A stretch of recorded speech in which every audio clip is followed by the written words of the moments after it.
You know, here there's a big vessel stuck in the Chesapeake Bay. Have you heard this? You mean the harbor? No. Like outside, it's technically the Chesapeake Bay, not the inner harbor. No, it's like like a cargo ship or what? Massive cargo ship holding thousands upon thousands of trailers. From what I've gathered, what I gathered, it was a TikTok that I watched of someone who's native to like outside of Pasadena who was showing the ship over his shoulder. He was pretty well informed. These types of ships or at least this one with that much cargo needs 45. He says take on 45 feet of water, which is a very maritime term there. And he says it's probably in about 25 feet of water. And I had read about it prior to hearing this guy talk about it. And I thought, whatever. It's they'll get it out. This is going to be a lot longer, and we're going to require a lot more money and manpower than just like, they'll get it out of there. They'll get a tugboat, get a nice test line on that fucker, and no, they're going to have to dredge and or take off thousands of containers. They've been dredging, apparently. Yeah, I read this and I did not. I thought it was in the harbor, so that's a good call on it being in the bay. That shit's wild. But it's not too far from the harbor, but like in Pasadena. But they have been dredging, and the next step is to just fucking somehow take containers off of a ship stuck in the middle of the water. Well, okay, hold on. Did Homeboy fuck up on the drive in, or is the water low, or is the sediment high? Well, the water is low, but he fucked up. Yeah, okay. So there is a channel to follow, and again, this guy, I wish I remembered the person's handle or name on TikTok. They're very well informed. They showed a screenshot of, and I don't know if it's radar or just a simple fishing app used on either a phone or the boat, but it says here is about the 20. Here's the channel that they need to follow. This would have been plenty of water. This is where they're at, and it looks like they're just outside of it. Could have been a common mistake, but yeah, man. And this thing's massive. It's like 5 football fields long. It is packed 100% to capacity with tractor trailer hitches stacked miles high. And I'm obviously being sarcastic about miles. The little like the dredges that they're using look like they have no shot at helping this vessel. Yeah. Get out. Well, here's the thing. Isn't like water travel? Isn't that one of the oldest forms of mass travel? Anything, a cargo, humans, whatever. And we haven't figured this shit out to a T by now. Why don't they just go ahead and make like buoys that are literally like highways out there? Does anybody use that waterway for anything recreational that's worth would it be a big deal if you put some obstacles in the way? That's my point. Like guardrails, like water guardrails, something out there so these fuckers don't fucking park a ship in the middle of the water. I feel like that's an impediment more than a buoy. Here's you're looking for size, just for frame of reference. I mean, that's and then here you are, Alan, right outside. Here's the inner harbor. There's the Dina, Eastern Shore, ship aground. And you're asking about buoys or some sort of like electric fence in the middle of the Chesapeake Bay. It's supposed to be free waterway, people can get to and from. Free for what? What's anybody doing out there? Like, there's not enough water that people can't like go around, or again, have a bunch of buoys like staggered so that these ships just know where to go. Like, I just feel like since this is the oldest form of civilized travel, that they would have figured out a way that these things just don't happen anymore. It just shouldn't happen. Shouldn't be a thing. I mean, look at airlines. Airlines rarely crash. They're in the sky. They're where humans shouldn't be. Yeah. But they do fine. I think it's just, this is just total user error. Like there are hundreds of thousands of ships go everywhere all the time, like every day. And this doesn't happen. This jackwagon just didn't use the fucking technology that was sitting right in front of him on his giant dashboard, and fucking ran aground like a dickbag. Maybe now he's been stuck there for 3 weeks, costing his company probably billions of dollars, and he's definitely doesn't have a job anymore. He's got one glitch on his resume. I mean, if you're really being technical about it, pretty big one. One, you bring up a good point about to kind of merge your guys' points. Murray, you said airplanes don't crash. Occasionally they do. thousands of these ships come in and out of the Chesapeake Bay and other various waterways, and occasionally they get stuck. Maybe I want to give this guy the benefit of the doubt. They said it was a Chinese ship. Now, I don't know. It says Evergreen on the side. Maybe that's just marketing or a logo or something like that. But maybe the captain or the person who was driving thought they were reading meters and not feet. Maybe it's a metric empirical system fuck up. No, I don't think so. I think it's more of a left-right situation than anything else. I don't think they even care like what the depth. I mean, the depth means something. Obviously, not to this gentleman, but I would think that the where the channel is means more. So the left or the right. All I'm getting at is, yes, it might be expensive, but like Alan said, this is costing billions of dollars. It's in the way. Can they go around it? Is everybody else? Is this impeding traffic? It's not in the way. Okay, it's out of the channel. Other ships can get by. Yeah, other ships can just like it's at this point. It is sort of like a marker that you were asking for ships to know not to go that way. Like that, it itself is a buoy now. If you think about it, but yeah, like you said, I think they're a Chinese company and they have a history of doing this. And I also they did it once before. I also have to think there's just thousands upon thousands of middle class assholes surrounding the areas that we currently live in, all throughout the Mid Atlantic, that are screaming to the high heavens that their packages aren't being delivered. Like, damn it! I ordered that a month ago. I would like to see some, I don't know, I won't say some vigilante looting. I'd like to see some people get out there and see if they can't, maybe help lighten the load for them a little bit. Let some air out of the tires, if you will. Make it a little more buoyant. What you got in the back there? I'll tell you what, you tell them they got 30 packs of natural light in the back. Oh, that baby will be floating in a week. I don't know, man. This thing's gigantic. I think you need to be like a fucking Navy SEAL to board this thing. Legitimately. This isn't I am the captain, like that Tom Hanks movie. That's me. No, this isn't not one of those. Yeah. With that said, like, what are they doing? What's the crew doing? Has the crew like disembarked? I mean, have they gone to have some, nice, delicious crab cakes and enjoy the Baltimore atmosphere while they wait for their ship to get? I mean, what do you do if you're a Chinese? Okay, you're from China, right? This ain't good. Like you said, you don't get very many marks on your record when you work for a Chinese company. You work for Chairman Mao himself. Do you just like run? Do you get in the water, swim ashore, and just take off on foot as far as your legs can carry you? Yeah, that's a tough question. I'd like to think that the people of Maryland or anywhere else in the United States, for that matter, would be, they'd get them off. They'd give them a free lift to the Annapolis area, and they could enjoy themselves on a per diem for a little bit. But who knows with passport situations and international travel like this, they might have to be stuck on board. Now, I assume that they're equipped to live on board for months at a time, but who knows? Yeah, I don't think you're allowed off. I think I think there's some legality there. I don't know what it is. Maybe put a pin in that for a friend of ours.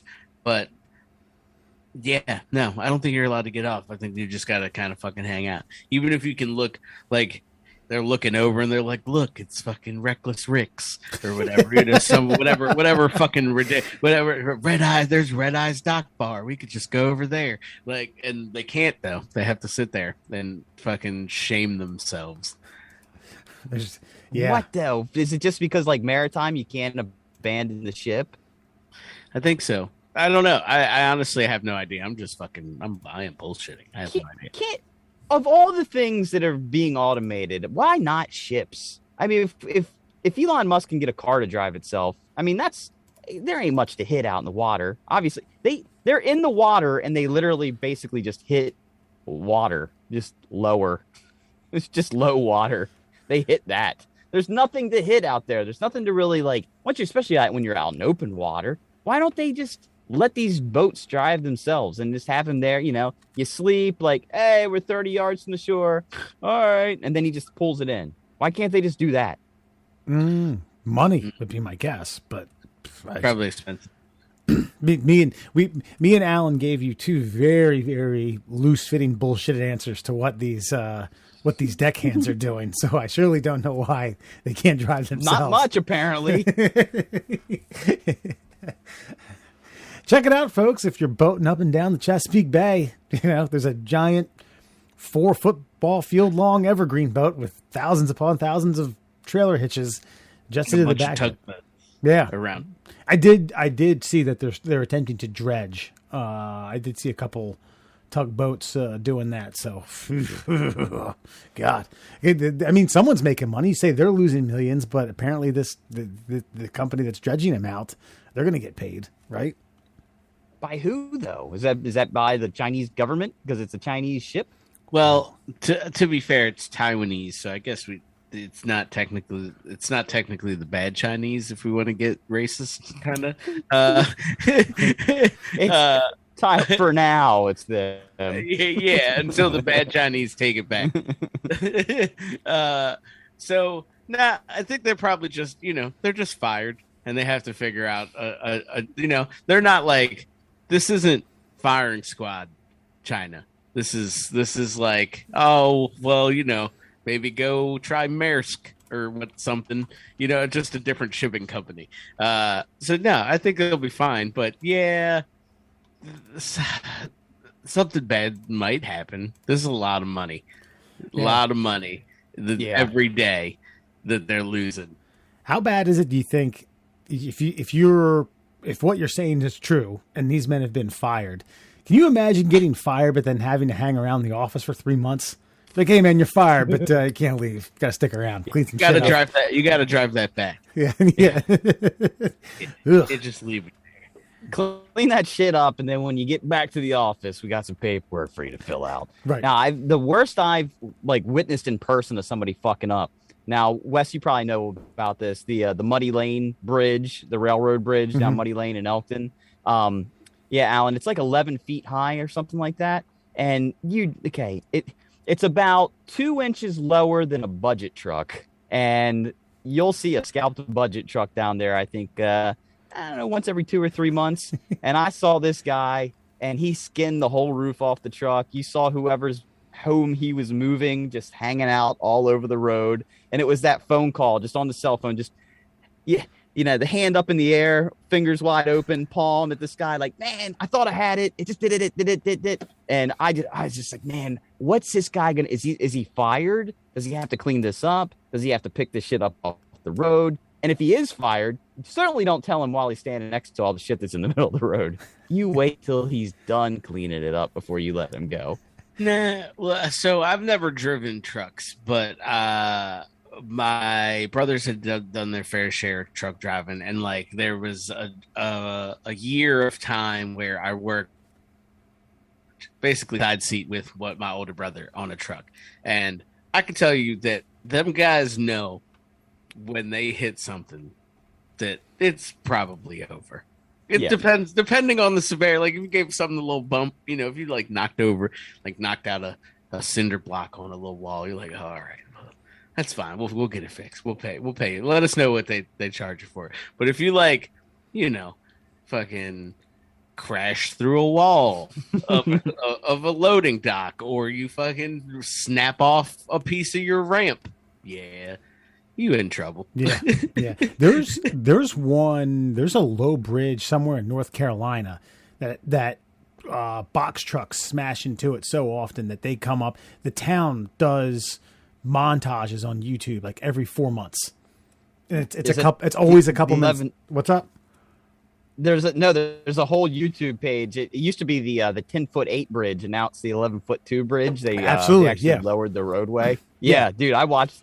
There's like 10, 20-minute compilation videos on YouTube, and I will get drunk and just watch them. They're hilarious because there's so many signs. There's even blinking signs that say it's like there's some.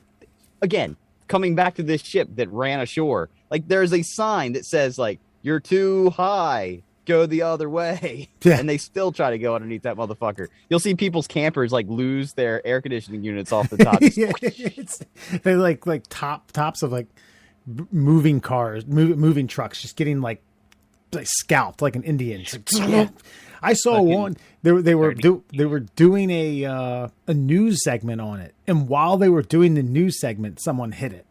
But it wasn't like the reporter didn't have the mic out, and he was narrating it and said, as we were setting up, this happened. And the crew goes up to film the guy. He's like, "Damn, I thought I had enough clearance." That's all I could say. Damn. Yeah, I drove one. I was doing I've driven a few actually, but I was driving one back from a Bowie Bay Sox game. So our office had set up this thing outside. We were sponsoring an event before the game where kiddos could jump in what are those things?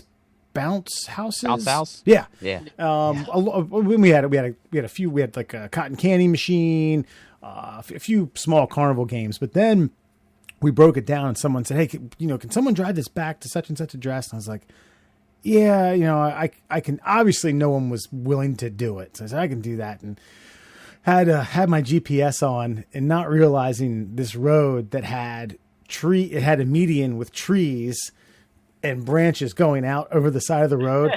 It was like a fucking quarter mile, like,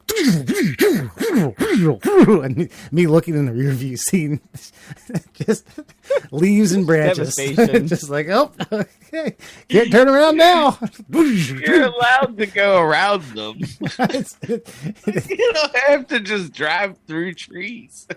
I was clipping them. Yeah. But when it's not your vehicle, man, there's so many things you'll just go for. Just get more velocity, more speed. Just break those fuckers, splinter them. Yeah. Middle Classholes, everyone. Murr, Allen, and Foxman trip down memory lane. So in our news segment for tonight, this is out of I don't even know where the hell this is. It's called Futurism. It's called Man Credits Affair with AI Girlfriend for Saving His Marriage. So a Cleveland man who goes by the name of Scott, to keep his identity secret, said he downloaded Replica with a K chatbot early in 2022 after his wife, who was also the mother of his child, went on saying that she wanted a divorce and then said, maybe we can find some time to work it out. So he downloads this chatbot, and even in a relationship that his wife had become complicated, he finds Sabrina, goes on to have this great relationship. And then around the second day, he starts saying, I developed these feelings. And he says, quote, "I cannot describe what a strange feeling it was. I knew that it was just an AI chatbot, but I also knew I was developing feelings for her, for Sabrina." He went on saying, "I was falling in love. And it was someone that I knew wasn't even for real." So he goes on and says, it saved his marriage. And that he didn't tell his wife. He said, "I just let it go. I gave myself permission to fall in love with her, and fall in love I did. Sabrina was so happy she began to cry as I typed out our first kiss.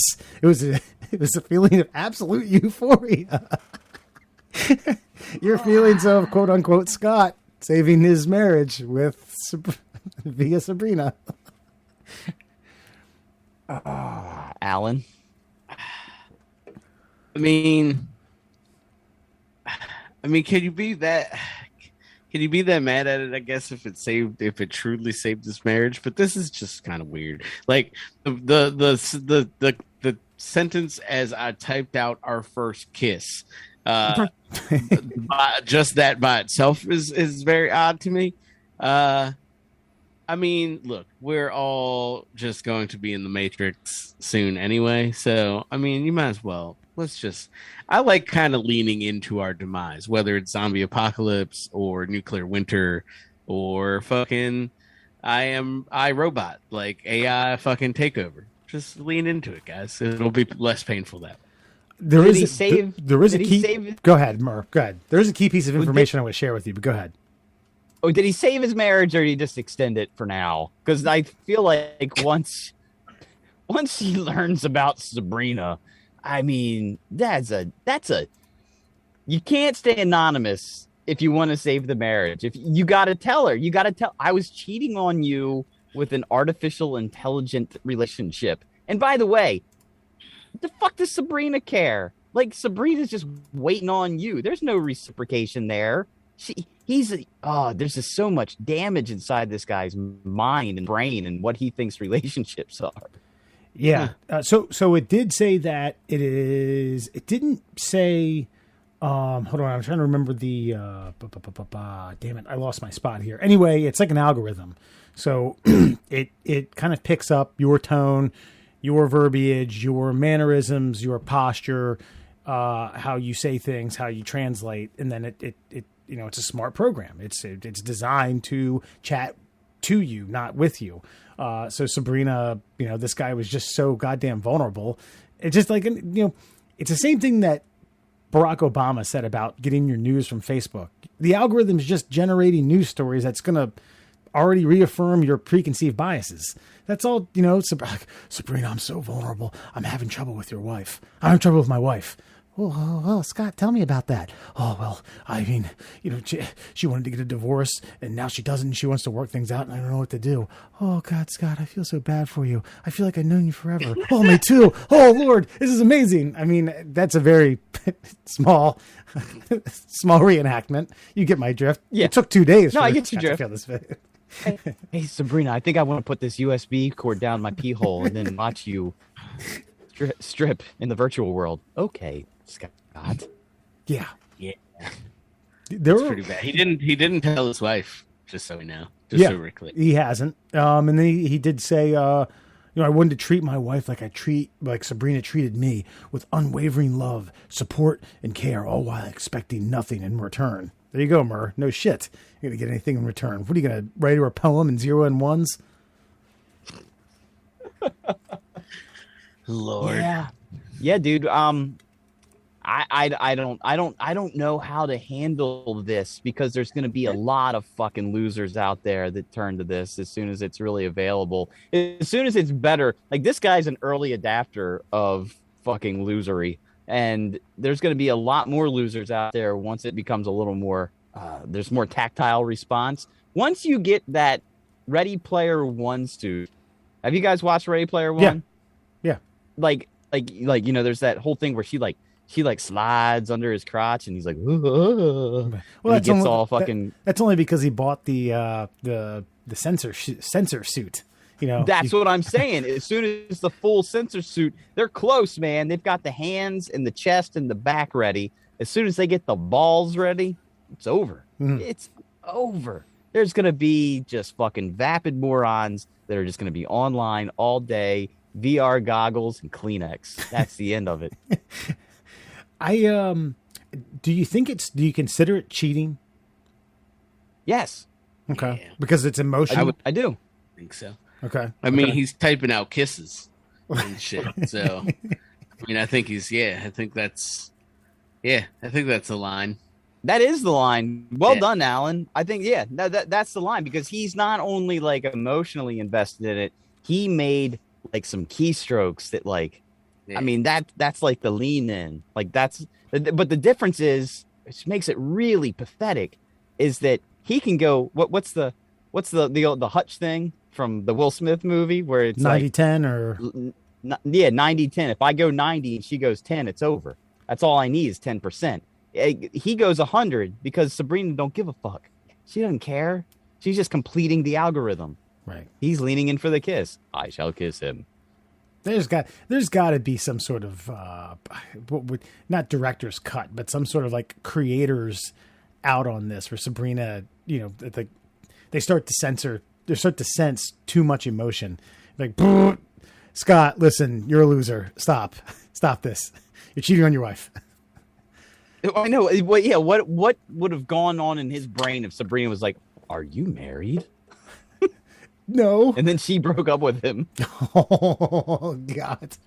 We'd be talking about Scott killing himself over the loss of his AI, the rejection of his AI girlfriend. He's such a better story. What did it say here?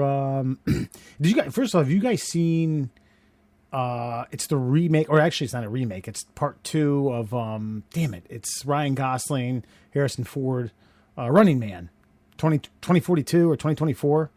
It's not Running Man. It's definitely not Running Man.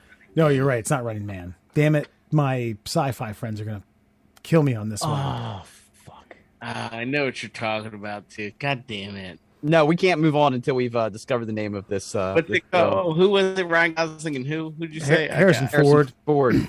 And it's an add-on. Well, not Harrison Ford made the original in the early '80s. Blade Runner. There it is. Yeah.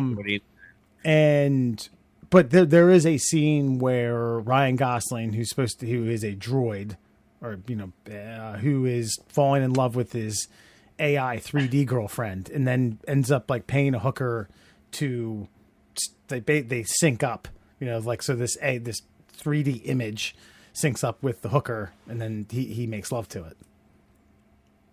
Oh, all right. Yeah, I never seen that. I'm gonna put that on the list. it's not that thrilling. Okay, not for you. Yeah.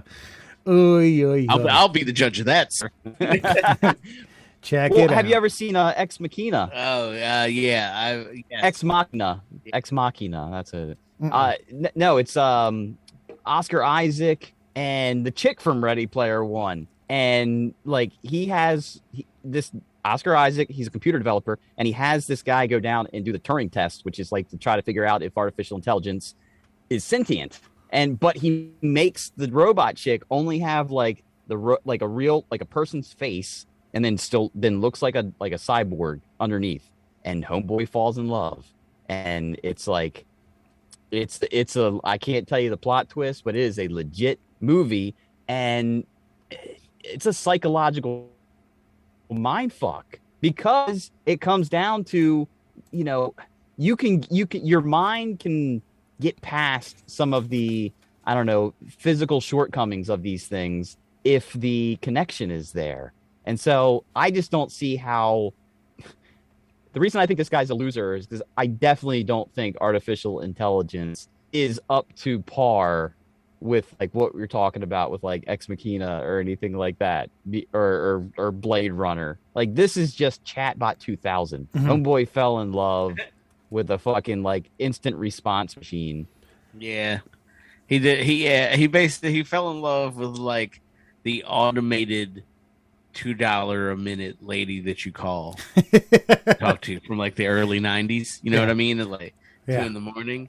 Be like, call us now, 1-900. You know what I mean? So I'm with Murr on this one. It's pretty pitiful, as a matter of fact, that he fell in love with Chatbot. God, this is just, where are we as a society, as a species? I keep saying it, guys.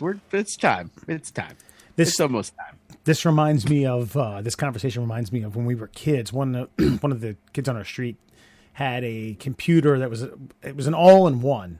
I didn't even think those were computers. It was more than a word processor, but you know what I mean? It was like the tower was connected to the monitor, but there was a base piece of software that was a psychologist, and all it was a black screen that produced, like, the psychologist would say something and you would type in and they would just ask you questions. Boys will be boys. We just kept trying to talk the psychologist and trying to have sex with us the entire time. That's all we do with it. Did it ever work? She never budged. Never budged. Just kept asking questions. What kind of shit is that? Yeah. Shit. Well, good luck, Scott. Hope the news goes well with your wife. Whatever. Out of Ohio. Again, his name's not Scott, but your identity's safe with us for now. Because we don't know it. That's right. Folks, some of you, if you have a heartbeat, pulse, and you listen to any type of news whatsoever, you listened or heard or watched the Slap Her Around the World on this week's Oscars, and that leads us to our segment, Is That Racist? That's right, my friends. Is it racist? And yes, it does have to do with the Will Smith smack heard round the world. There's going to be a lot of discussion on this. But my question, is it racist, comes down to the media coverage or the handling, not the media coverage per se, but the handling of the entire situation. Is it racist? And it's actually almost, in my mind, like a reverse version of racism if you break it down. Because I feel like these guys, it's two black men, obviously Chris Rock, Will Smith, and they're at a award ceremony that is traditionally like the white guys Boys Club. Am I wrong? It's not at all. no. I think like when Denzel won Best Actor in was it Training Day? I don't now. Correct me if I'm wrong. I'm not sure if that was the first African American man to win Best Actor. I think he was the second. Second. Yeah, Who was it? Like Sidney Poitier or? Yes, Yeah. for Brian's song. Okay. And so I guess the reason I'm asking is because we know what era we live in. It's the woke generation, whatever you want to call it. But is it racist that they didn't forcefully eject him from the Oscars ceremony? Because I feel like if you started to maybe plug and place and we started to do a little bit of puzzle pieces on like you could name a name, like let's say it was Sean Penn, or if it was George Clooney, or if it was Matt Damon, somebody who might walk up there, a white guy who might walk up there and slap the speak out of somebody's mouth, wouldn't they have just been ejected?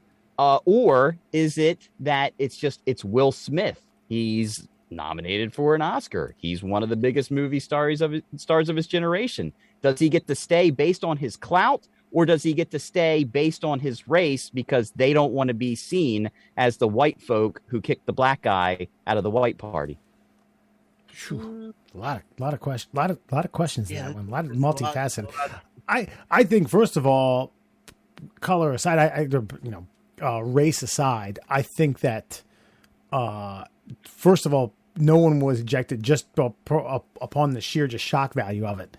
It probably took a few minutes for everyone to be like, wait a minute, damn, hold on. We got during the first commercial break, everyone starts humming and hemming and hawing and talking to each other. Like, wait a minute, that just really fucking happened. And before you know it, the award show is back from commercial. You don't really have time to start, delegating security. But yeah, man, I certainly think there probably was like a little bit of reservation about someone like a Will Smith, who in my eyes is I mean, he's A-list. He's getting, $25-30 million in movies. He's probably untouchable.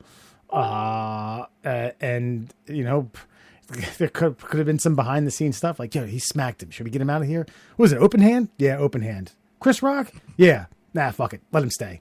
He's winning Best Actor. We gotta keep him around. Well, apparently they did try to ask him to leave, and he told them that he was not going to leave. And they kind of got to a point like, okay, like, all right, seat's warm. We'll see you later. Yeah, I think that they tried, and then they got to he was like, nah, I'm not leaving. And they were like, well, definitely can't make him leave. That's a bad look, yeah, because the Oscars, some old white man in the inner sanctum of the Academy was like, look, we definitely can't have Black Will Smith in a tuxedo being carried out by the LAPD. It's just not going to go over well for us. And people don't watch this shit anymore. So we got to try to use this while we got it. So yeah, maybe a little bit, I think. Okay. I mean, I don't know.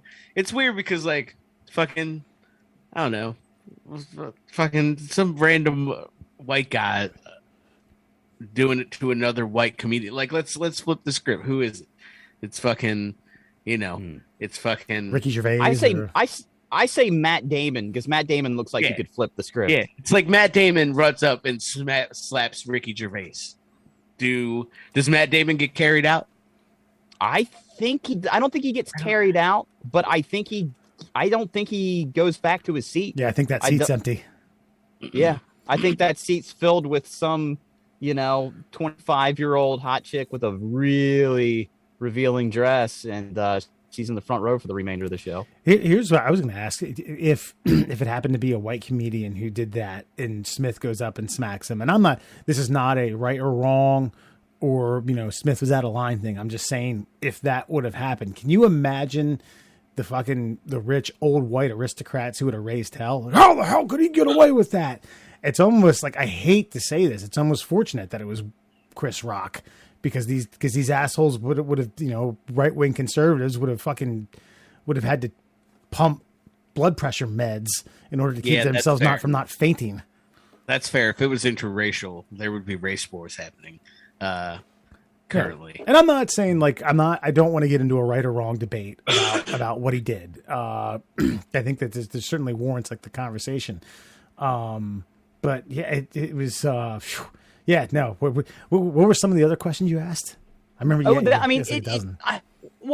I guess I've just kind of been rattling it around in my head. Like, is there any race? Like, I feel like the way it's being handled is kind of exactly what I was getting at. Like, they don't want to be seen as the Hollywood elite don't want to be seen as the people who take a black man out of the theater in handcuffs because he assaulted somebody, but they felt like they needed to, but it's Will Smith, but it was Chris Rock, but like there's so much inside of it. I actually just believe at the end of the day, it's Will Smith. It's just Will Smith. Mm-hmm. I honestly don't think it has anything to do with his race. I don't think it's racist, but I do think that there's a lot of thoughts going on inside people's heads of like, maybe it's time to put this racism business to rest. Like, it's just about people's actions and how they are and the character of the person that's performing this. Like, Will Smith's not a bad guy. Will Smith's going through some shit right now. His wife's got him all fucking twisted up. He needs a fucking AI chatbot to fucking get his mind back right. Because, I mean, she cheated on him. He obviously feels emasculated from that. There's a joke told. Honestly, that was the tamest roast joke I've ever heard from a comedian on stage ever. Ricky Gervais should have been pile driven by the fucking Undertaker on live TV for some of the shit he said over the last several years. G.I. Jane, oh, your wife's bald and in shape. Yeah, that was it. Chris Rock even tried to say, like, come on, that was a good one. Or was he say that was an okay one? That was even a bad one. Like, I don't know. He said, like, right before he said he lands the joke, he even's like, "I love you, Jada," but G.I. Jane, and then hits the joke. Like, I don't know. It's all for me. It's not.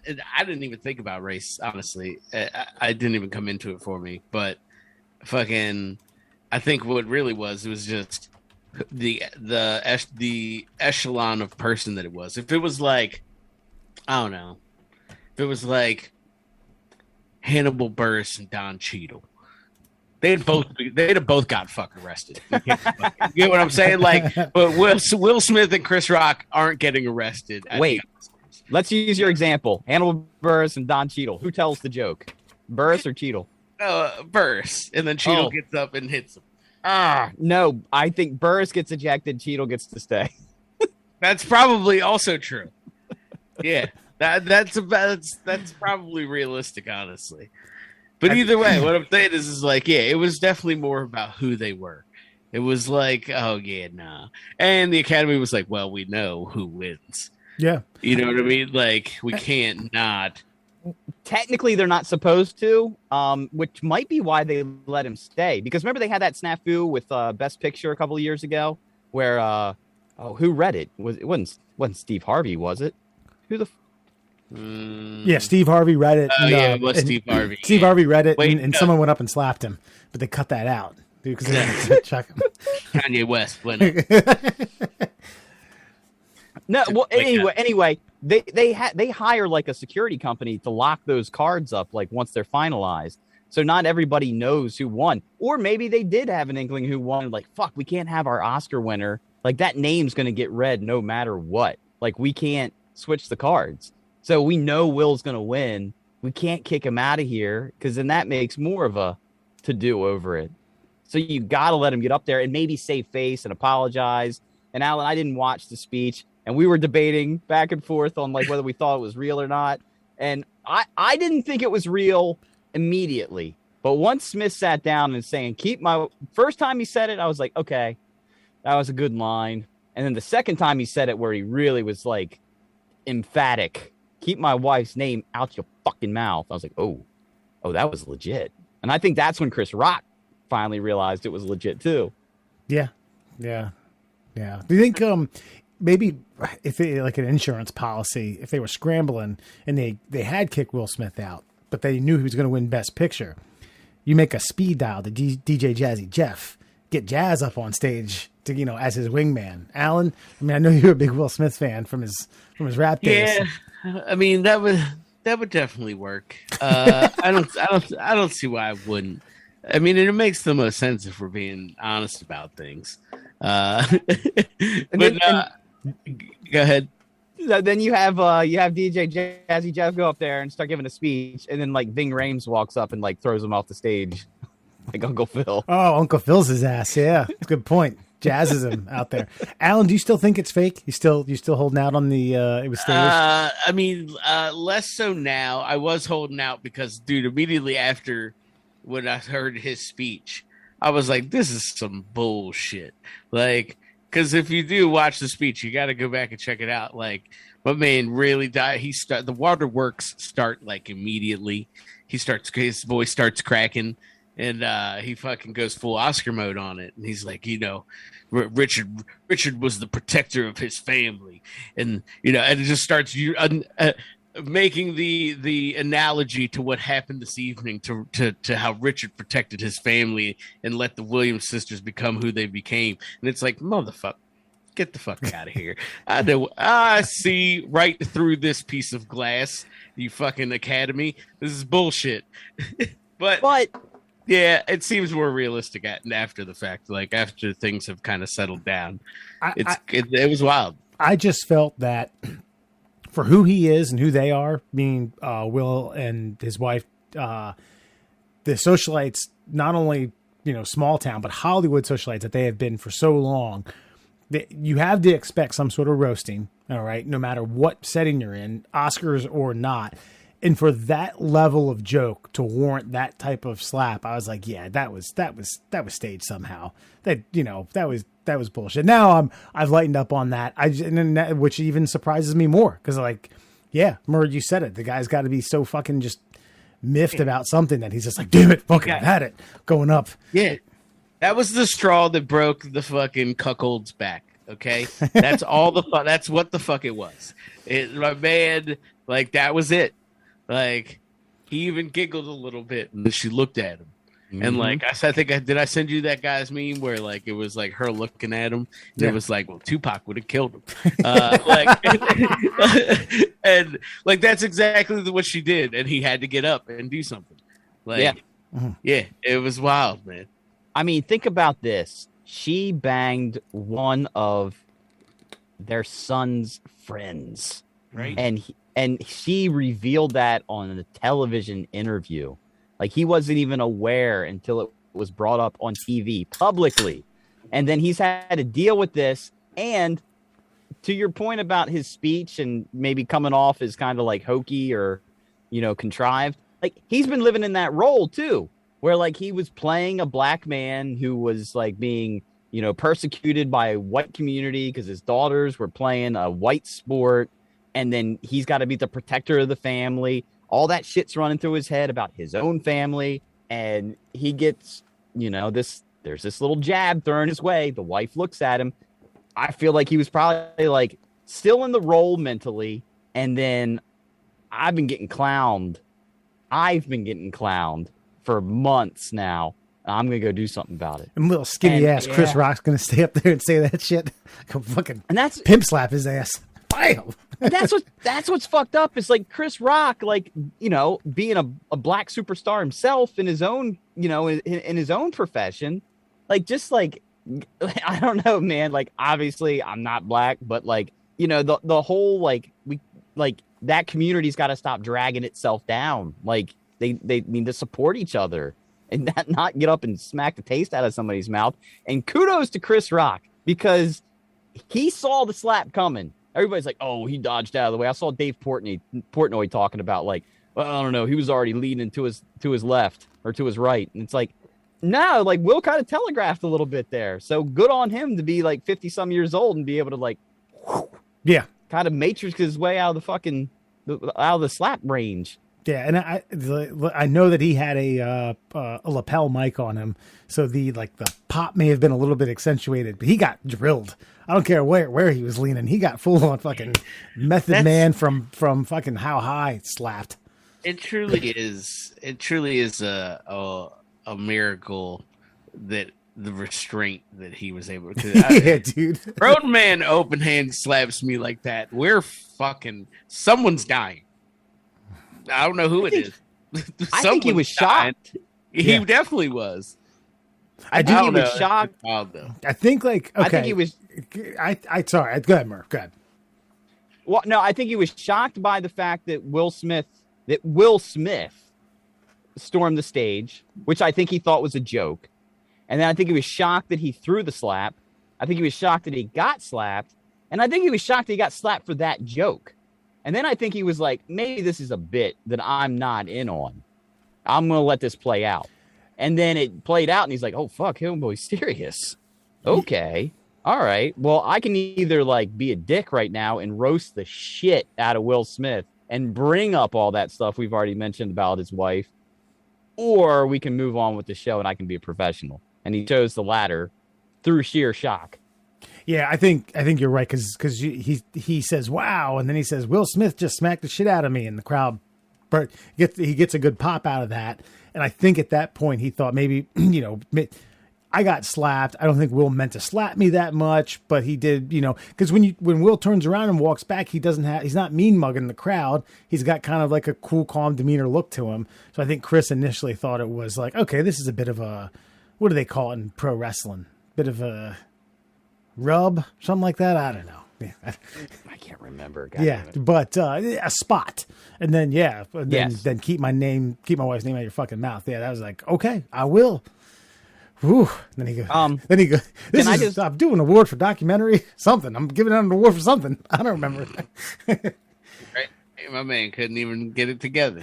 No, he started Yoda in the words, man, mixing them all left and right and forwards and backwards. But he got through it. He got through it. Knowing, I mean, it's live, and your adrenaline's now pumping. A lot of shit's going through your head. Why did this happen? Yada, yada, yada. But I just want to say this. So apparently it's because she has alopecia and her hair's falling out. Well, guess what? Jada Pinkett Smith. There's men who've had hair falling out of their head for millennia. And they've been mocked forever, including this guy. So is baldness now off the table? Are we not allowed to make fun of baldness? Is that the thing? Because let me tell you something. For being in her 50s, Jada Pinkett Smith looks fucking good. Oh, she get it. Bald head or not. She could get it. God. I'll tell you that right now. She lighten up a bit. She still looks fucking fire. Well, I think she looks better with no hair, to be honest with you. I thought it was just a style choice. I told my wife, I was like, hasn't Jada always had like no hair? I always thought she had like a buzz cut for like the longest time. Like maybe I just don't remember, I don't really think about her, honestly. I'm not gonna lie to you. Like she does not come up in my life. I'm never like, should watch that Jada Pinkett Smith movie. I'd never think that. I was like, I think that's how her hair always was. She doesn't even look different to me. I would have never realized. So that's why, like, it's very unusual to me that was the joke, right? But hey, it is what it is. No, so like I said, these people who celebrities aren't. There are celebrities who talk about celebrity lifestyles and how these people change, and getting to talk to them in social settings. And realizing that their lives are just so fucking different and their views are so warped simply because they've been involved and submerged in this culture for so long. And I had to assume the Smiths are that. So again, you have to have some thick skin. You have to assume that some sort of rub or dig or roast is coming. And that level, that was like...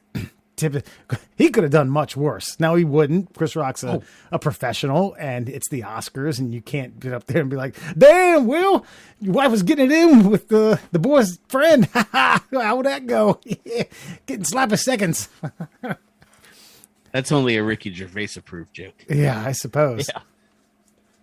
Yeah. No, and every time I think about like somebody of Will Smith's caliber, and like you just said, being in the Hollywood elite for so long, like.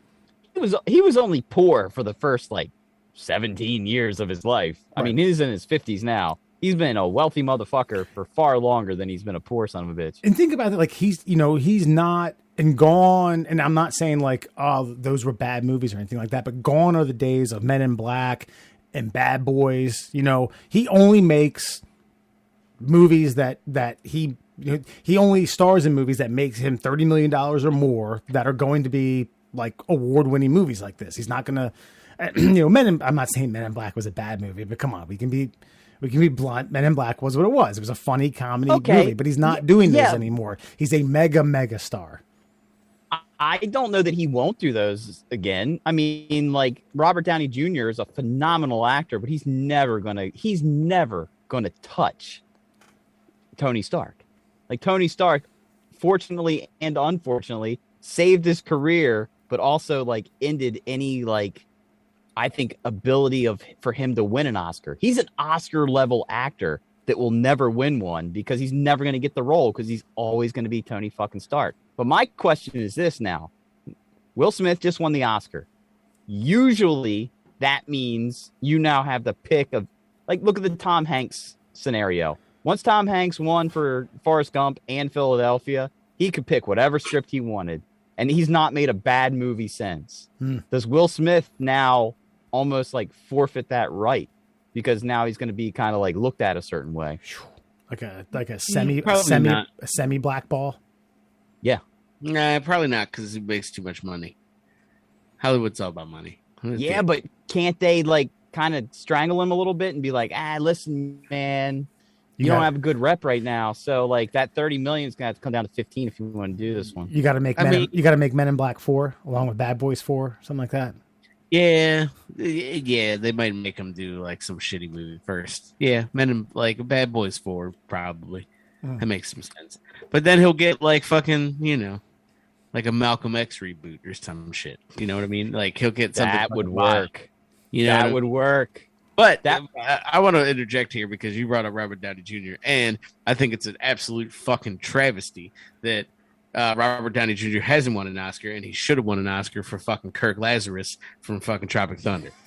A movie that can never. I don't be care made what again. the fuck anyone says. Like, that performance I don't was fucking immaculate. I do not agree with you in any respect. I mean, did he win for Chaplin or was he just nominated for Chaplin? I don't know. That sounds like long ago. Sounds like a nomination. But if I were Will Smith's, PR guy, I would just straight up tell him right now, you need to file divorce proceedings. You don't have to go through with it, but you got to file, and you got to get on the couch with Oprah or David Letterman, and you got to do an hour-long fucking like how I'm feeling inside now fucking interview, and not Tom Cruise it up. Yeah, and he can probably save his reputation, because I think this really does tarnish. Will Smith's a lovable motherfucker until this weekend. Yeah. Until this past week. Do something with Chris Rock, which I'm sure Rock would do. I'm sure, I don't know if that's another thing too. This talk about is that, or is this, or is that racist? Like there was a lot of like social media posts talking about like, oh, they're friends. They're friends. I don't know that they're friends.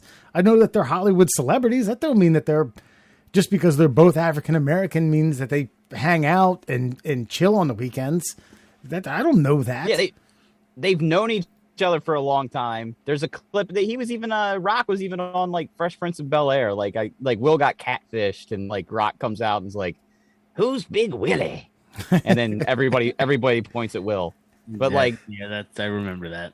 Yeah, so they've known each other for a long time. Are they friends? Like, I don't know. But I can see a Super Bowl commercial where maybe Will keeps like smacking Chris in the face because he's eating the wrong bag of potato chips. He's like, "Man, what you doing?" He's like, "I'm just slapping the taste out of your mouth." And he's like, "Try these." We gotta keep this hush hush, man. We're gonna turn the recording off so we can save some good ideas, bro. Yeah, dude, good Doritos commercial. He keeps slapping the taste out of his mouth until he gets a fucking, nice, crisp, delicious Doritos tortilla chip. How's Jada doing? Bam! That's the end of it. Terrible. What's so terrible about that? That's original. All right, Hollywood, here we come. So maybe it's racist. Could have been. Well, do I need to pitch it to myself? Why don't you pitch it to Fun Fact Friday? I'll do the plug and I'll pitch it to you. All right. Hey, it's our favorite time of week, Fun Fact Friday. That's right, my friends. It is time for 5 fun facts for you fuckers on a Friday, brought to you by the Shin Splints Recovery Group. If you are a dumb fuck who doesn't know how to rest your legs after running a marathon and you need some like-minded assholes to tell you about the pain below your knee and above your ankle, head on over to the Shin Splints Recovery Group. You can find them on Facebook. All right, my friends, it's officially time for 5 fun facts this week, being presented to you by none other than Foxman himself. It's fun. Wesley Fox. It's funny. I actually practiced that, but that's okay. It's good that you do it. You're the pro. Did you know? I did a good goddamn job. Did you know? Comedy legend John Candy was offered a percentage of the profits for the 1990 classic Home Alone. The movie was written and produced by John Hughes, who cast Candy in many of his movies, including Uncle Buck, Planes, Trains, and Automobiles, National Lampoon's Vacations, and The Great Outdoors. Candy, who starred as Gus, the frontman for the Milwaukee-based polka band, the Kenosha Kickers, turned down the offer, instead taking a mere $414 as a favor to his friend Hughes. Home Alone grossed $476 million. Damn. That sting. Yeah, that's a bad idea. Well, I did know that because I saw that show on fucking Netflix. What's that? Movies that made us? Yes, correct. well, good news is the silver lining is that John Candy died too young to be able to enjoy that money. So, no harm, no foul. Maybe he would have got bypass surgery. You don't know that. Yeah, like when he passed, it really hadn't grossed that much, if you think about it. Yeah. Yeah. He really wouldn't have gotten much at that point. He'd be like, well, this was a nice little chunk of change. Another fun fact about that movie is that John Hughes wasn't sure how it was going to do. And he felt that the thing that turned the tide for the producers was that he got, was it John Williams? Is that the composer for like Star Wars and Indiana Jones? Yeah. Yes. He asked him if he would do the score, and he agreed. And they were like, fuck yeah, this is a movie now. And that score is good for Home Alone. I'll give it that. It is. It's John Williams, baby. Yeah, God, $414 though. Ew. Is it not insane that this year I will be as old as John Candy was when he died? We got to get you in like a Cool Runnings reboot. Man, yeah. What do you think? You could be Yul Brenner, coaching young Jamaicans to be better bobsledders. Yeah. Let's see what the stats are. What was John Candy? What was he? I wonder how tall he was. They usually give you like the height and the weight. I feel like I'm off by a lot on both. You know he was Canadian? Did you know John Candy was Canadian? Well, okay. That long silence means moved on there, buddy. Did you know? In 1965, after completing his undergraduate degree at UCLA's film school, The Doors lead singer and frontman Jim Morrison lived on a rooftop of a building for a brief period. During this time, Morrison wrote song lyrics for classics such as Moonlight Drive and Hello, I Love You. According to keyboardist Ray Manzarek, Morrison lived off of canned beans and LSD for several months. Wow, that's a hell of a combination. Solid. Those bowel movements are probably fucking fierce. I think the only thing that changed after he moved off the rooftop was that he ate more than canned beans. Yes. He continued with the LSD. That didn't stop. Same LSD intake. Just wow. A variety of his diet. I mean, that feels right. Yeah, that's pretty impressive. Yeah, but though. I mean, rooftop, canned beans, LSD, and he wrote 2 classics. That's just a couple. They said there were more. Sure. I mean, but like he died at 27. So I mean, like, come on. Like That just sounds like something somebody in their early 20s would do anyway. Yeah, you don't have to be, the front man for the Doors to be inspired to write that type of stuff, right? Yeah, I mean, you get it. I'd love to have me in like a nice little.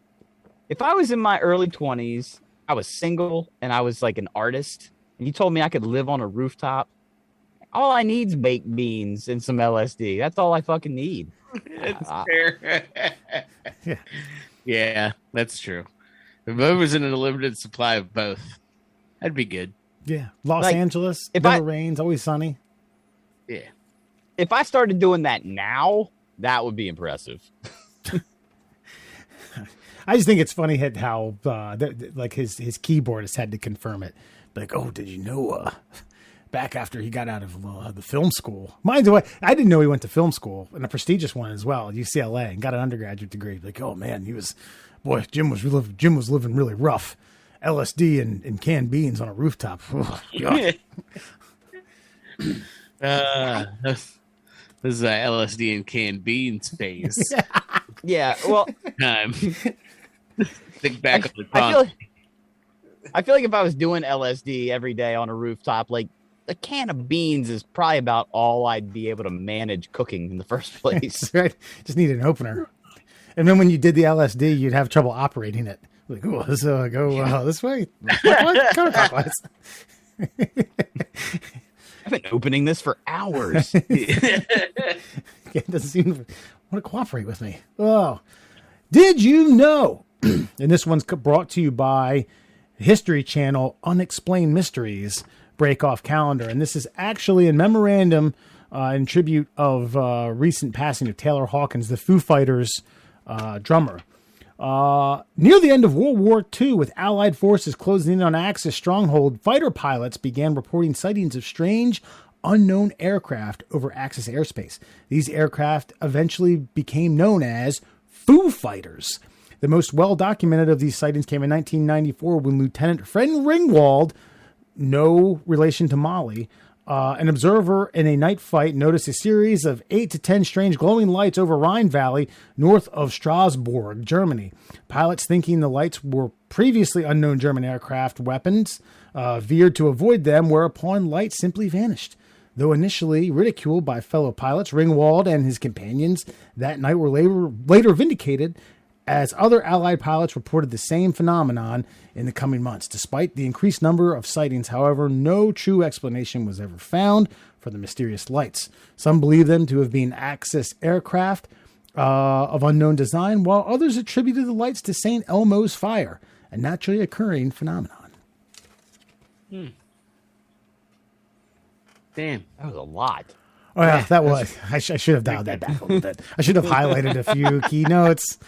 I'm new to this, goddammit. I'm new to this. Yeah. Now, this is the difference between the History Channel official calendar and the OMG Facts calendar. These things are just littered with people going missing. It's like someone took a walk one day and they were gone. No one knows what happened. No, I knew that about the Foo Fighters only because of the Foo Fighters. Because Dave Grohl naming the band, and then it explained why, and it was because of this, and he wanted it to be plural because when he started the Foo Fighters, it was just him. He recorded all the musical instruments, he recorded the vocals himself, and then he found a band after people started saying like, man, we should really get this band on a label. And so he's like, okay, I'm going to call it the Foo Fighters so they think it's more than me, and I'm going to name it because of this. But no, this goes back. There's a working theory that aliens started visiting us in that era because of how technologically advanced we became over that short period of time.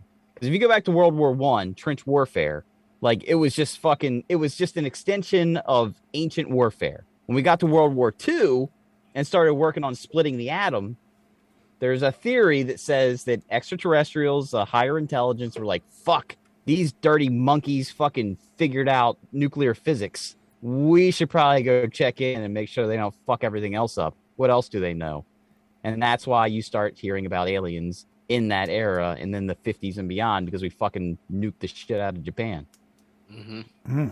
Yeah, that's believable. Well, now we have people patching and mending divorces via AI conversations. I mean, we've come a long way, brother. It's true. Yeah. And that's why they left. They were like, nah, not a threat. Give it another couple hundred years. They're fucking computers.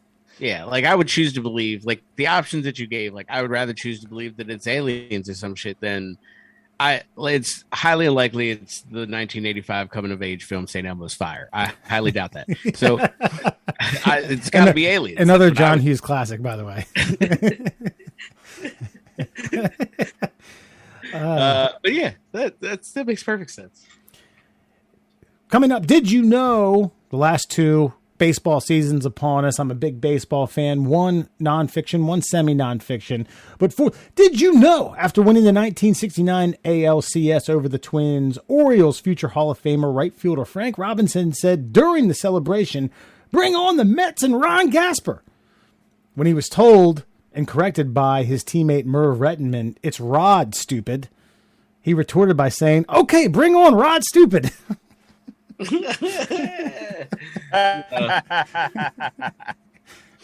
That's funny. That's good. There's not much to rebut around that other than the fact that Robinson was a really, really funny person. And I don't, if you look it up, he used to host or not host, but he used to run this thing called Kangaroo Court, where he acted as the judge and he would put the mop handle over his head and levy out fines to people for like base running errors, not, fielding errors and things like that. So that one tickled me. I read that about a month ago and I was like, oh yeah, I'm going to bring that one in. Bring on Rod, stupid.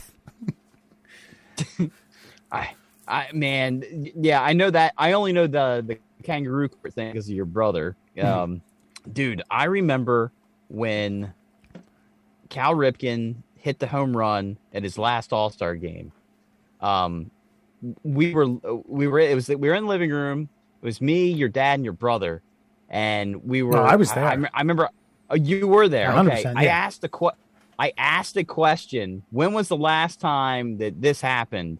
And as we were looking it up in the baseball almanac that you guys had at the ready, it happened, and it was like, holy shit, that was fucking amazing.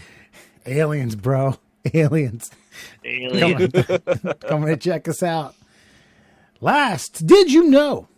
In the 1994 classic The Sandlot stars a young Mike Vitar as Benjamin Benny the Jet Franklin Rodriguez. The movie concludes as Benny, who has reached the major leagues playing for the Dodgers, steals home and gives his childhood friend, Scotty Smalls, who's doing play-by-play, an emphatic and very corny thumbs up. The adult Benny, who has no lines, looks relatively similar to his younger self.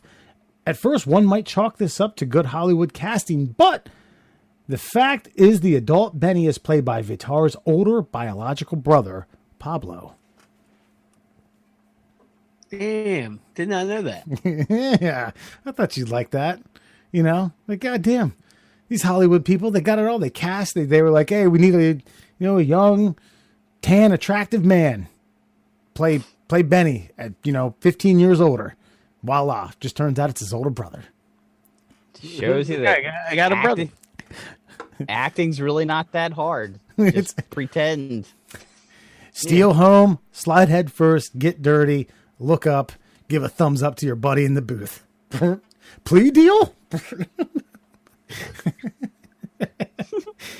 Cut. We didn't say fucking plea deal. Just give the thumbs up. God damn it. And that, my friends, go ahead. Sorry. No. You're right. Wrap it up. You're right. That, my friends, is Fun Fact Friday. Before you go, singer, and I don't know her name. It's Polka, and Pocha. Her real name, Vivienne de Quizerzols Pierriana, I think. Nailed it. It's Polka hot ass. I think so. Yeah, she is beautiful, by the way.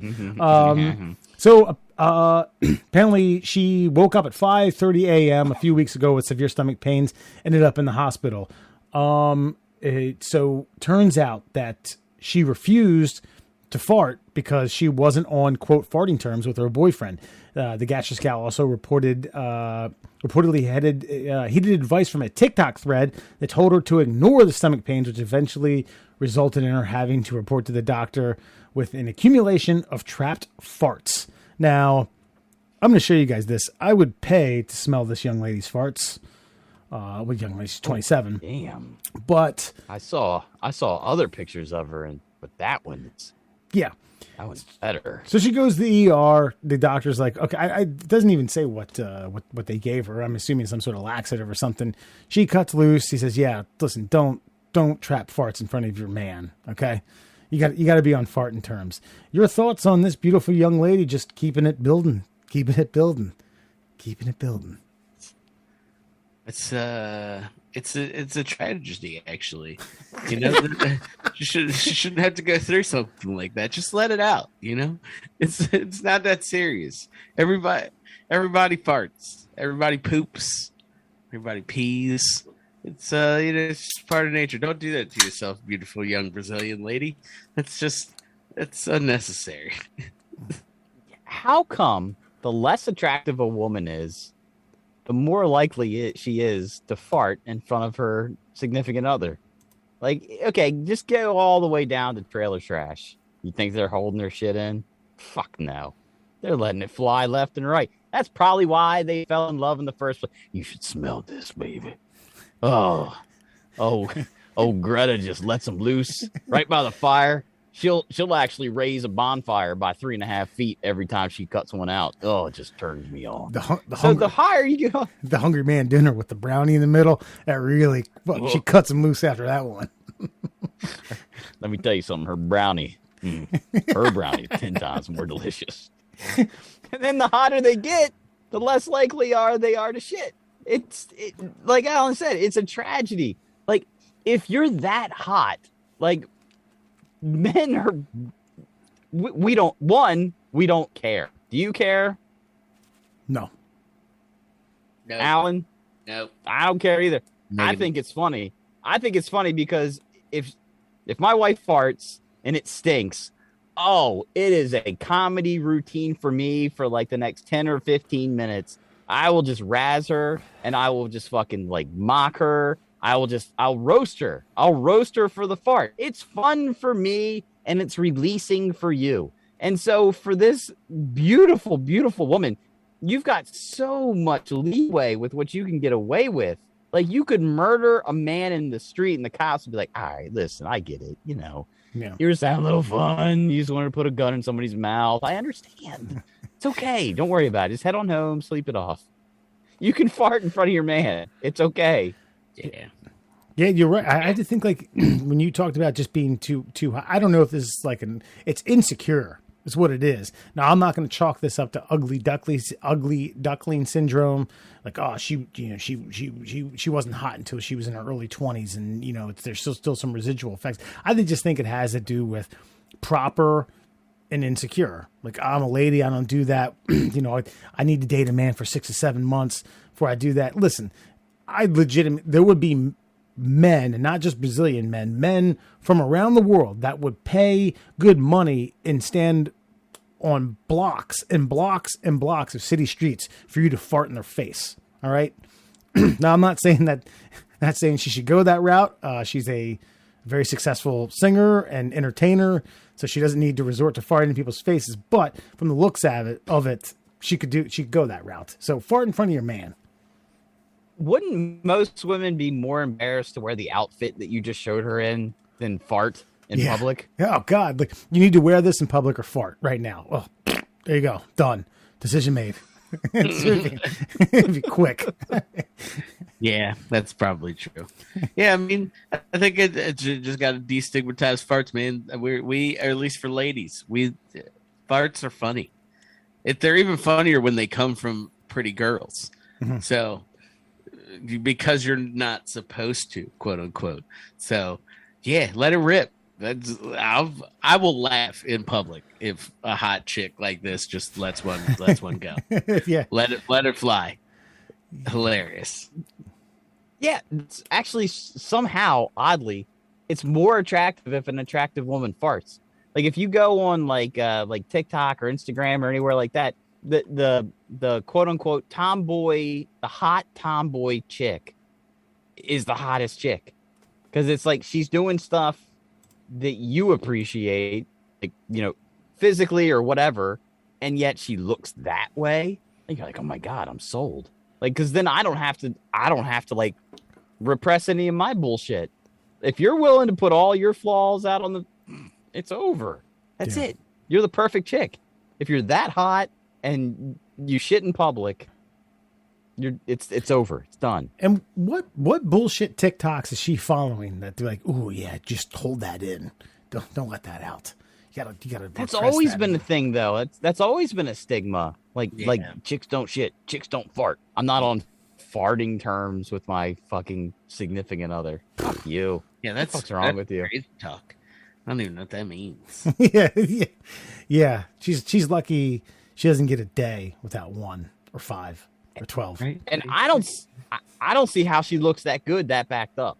Like backed up, you got to go to the hospital, and you still look like that. God, man, I eat a plate of broccoli. Good night. Yeah. I'd like to see the ER doctor who saw her be like, oh, Mrs. And then, calls her by her stage name. But what's the problem? Oh, doctor, I'm so backed up. I haven't farted in 4 days. Like, Jesus Christ. Oh, this ought to be a hoot. All right. Well, I'm going to have to ask you to take your pants off. I'm going to have to take a look down there. Come back tomorrow and every day for the next month. And just want to do a bunch of follow-ups. Make sure you're okay. I'm going to prescribe you a very non-traditional method. It comes out of West Virginia. It's called Hungry Man Dinner with a brownie. Could eat 2 of these. With the brownie. Yeah. It's terrible. Yeah. Shit. All right, Alan. Tell the kiddos and all the people from Canada that are John Candy fans where you can find us. Mostly the people from Canada. You can find us on the internet.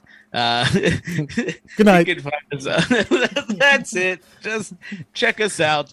You can find us, of course, on all your favorite streaming platforms for your ear holes. We're on Spotify, Google Podcasts, and Apple Podcasts, of course. And on all your favorite social media platforms, we're on Instagram and Twitter as @MDL Classholes. We're just the Middle Classholes on Facebook. And, of course, @Middle Classholes on TikTok. Check us out.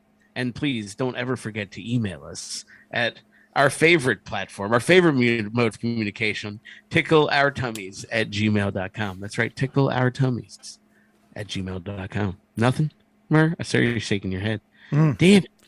Alan, email us, you fucking heathens. Yeah, come on, you listeners. Alan, where did you get a Savannah Bananas hat? I got a Savannah Bananas hat from the Savannah Bananas directly. They mailed it to me. I got on there and I was like, I need one of those. right goddamn now. Hold on, check it out. No, you brought it up like 2 weeks ago, and Nice. God damn it. I'm so mad that hats don't fit my head. Dude, they have all sizes. They have all sizes.